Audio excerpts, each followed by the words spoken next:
Hello, boys and girls. We are going to continue on with our Magic Treehouse book number 1, a literature unit on dinosaurs before dark. This book is written by Mary Pope Osborne, and today we are reading Chapter 9, The Amazing Ride. The Pteranodon coasted down to the ground. He stared at Jack with his bright, alert eyes. What was Jack supposed to do? Climb on? But I'm too heavy, thought Jack. Don't think, just do it. Jack looked at the Tyrannosaurus. He was starting up the hill. His giant teeth were flashing in the sunlight. Okay, don't think, just do it. Jack put his book in his pack. Then he eased down onto the Pteranodon's back. He held on tightly. The creature moved forward. He spread out his wings and lifted off the ground. They teetered this way, then that. Jack nearly fell off. The Pteranodon steadied himself, then rose into the sky. Jack looked down. The Tyrannosaurus was chomping the air and staring up at him. The Pteranodon glided away. He sailed over the hilltop.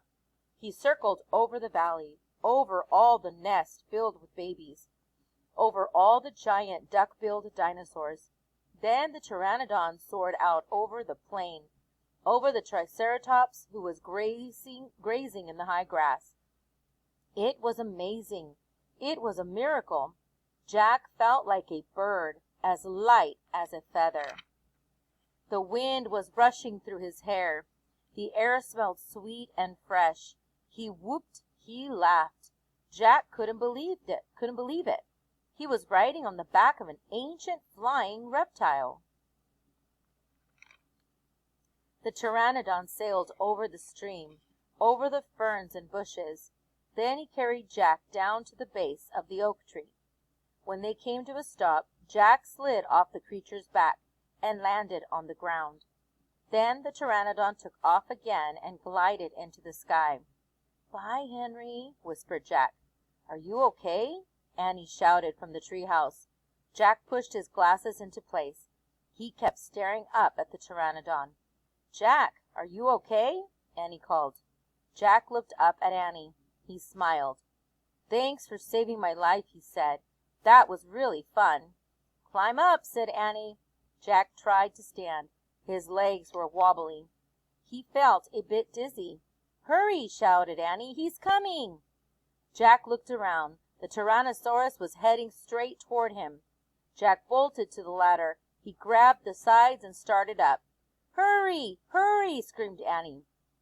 Jack scrambled into the treehouse. "He's coming toward the tree!" Annie cried. Suddenly something slammed against the oak tree. The treehouse shook like a leaf. Jack and Annie tumbled into the books. "Make a wish!" cried Annie. "We need the book, the one with the picture of Frog Creek," said Jack. "Where is it?" He pushed some books aside. He had to find that book about Pennsylvania. There it was. He grabbed it and tore through it, looking for the photograph of Frog Creek woods. He found it. Jack pointed to the picture. "I wish we could go home," he shouted. The wind began to moan, softly at first. "Hurry!" Jack yelled.